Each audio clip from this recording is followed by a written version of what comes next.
कर्नाटक में मोदी का सीधा सोनिया गांधी से हो गया मुकाबला, लेकिन हो गया खेल। अब सोनिया गांधी क्यों पछता रही? क्या सोनिया गांधी ने वही गलती कर दी जो मोदी शाह चाहते थे? कौन है जगदीश शेट्टार जिसकी वजह से मच गई खलबली?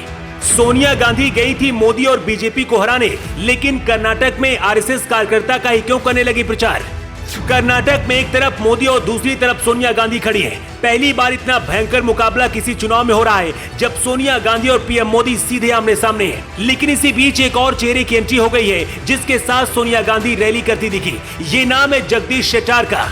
जगदीश शेट्टार आरएसएस के कार्यकर्ता हैं, वही आरएसएस जिसे कांग्रेस बैन करने की मांग कर रही है। कांग्रेस को लग रहा था कि सोनिया गांधी 4 साल बाद जब कर्नाटक के चुनाव में उतरेंगी तो मोदी लहर भी गायब हो जाएगी, लेकिन सोनिया गांधी के कर्नाटक पहुंचते ही कुछ ऐसा हुआ कि सोनिया गांधी ने अपना नया मिशन शुरू कर दिया है। इसकी वजह है जगदीश शेट्टार। आखिर कर्नाटक में ऐसा क्या हुआ कि एक आरएसएस कार्यकर्ता और बीजेपी के पूर्व मुख्यमंत्री के साथ ही सोनिया गांधी रैली करने लगी? क्या सोनिया गांधी ने वही गलती कर दी जो मोदी शाह चाहते थे? सबसे पहले आपको बताते हैं कि आरएसएस कार्यकर्ता जगदीश शेट्टार कौन है। सोनिया गांधी आखिरी बार 2019 सितंबर में रामलीला मैदान में रैली की थी। इसके बाद जितने भी राज्यों में चुनाव हुए, कहीं भी सोनिया गांधी ना तो रैली करने पहुंची और ना ही कहीं पर इनका रोड शो हुआ। यही वजह थी कि आखिरी समय में सोनिया गांधी ने कर्नाटक को बचाने के लिए खुद मोर्चा संभाल लिया और मोदी शाह के सामने मैदान में कूद पड़ी।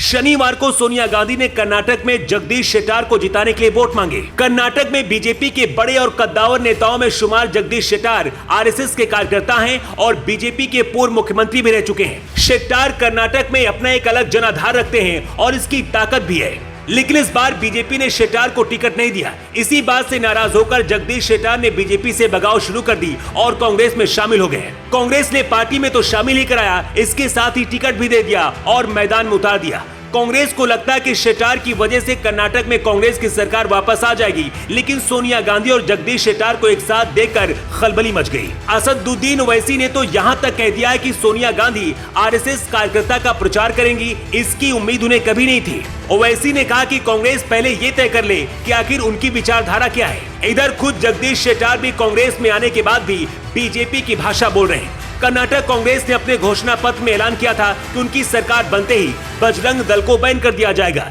इसे मोदी योगी ने मुद्दा भी बनाया, लेकिन इधर जगदीश शेट्टार ने कहा कि बजरंग दल को नहीं बैन किया जा सकता है। ये फैसला सिर्फ केंद्र सरकार यानी कि केंद्र की मोदी सरकार ले सकती है। अब सवाल ये है कि क्या सोनिया गांधी ने आरएसएस कार्यकर्ता और बीजेपी के पूर्व मुख्यमंत्री रह चुके शेट्टार के साथ रैली करके कोई गलती कर दी? राजनीतिक विश्लेषकों का कहना है कि इसकी वजह से लोगों के अंदर ये मैसेज गया कि कांग्रेस की कोई विचारधारा नहीं है। कांग्रेस जिस आरएसएस को बैन करने की मांग करती है, उसी के कार्यकर्ता के साथ सोनिया गांधी रैली करने के लिए निकल पड़ती है।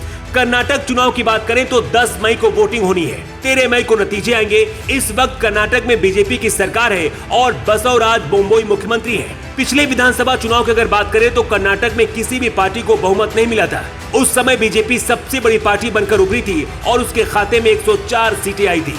कांग्रेस की बात की जाए तो कांग्रेस आंकड़ा 80 तक पहुंचा था और जेडीएस को सिर्फ 37 सीटों से ही संतुष्ट रहना पड़ा था। ऐसे में आपको क्या लगता है, क्या इस बार कर्नाटक में किसी पार्टी को पूर्ण बहुमत मिल पाएगा? और करीब 4 साल बाद कर्नाटक के चुनावी मैदान में सोनिया गांधी उतरी हैं। ऐसे में क्या सोनिया गांधी मोदी योगी से मुकाबला कर पाएंगी? अपनी राय आप कमेंट बॉक्स पर जरूर दें। योगी के लिए ब्यूरो रिपोर्ट।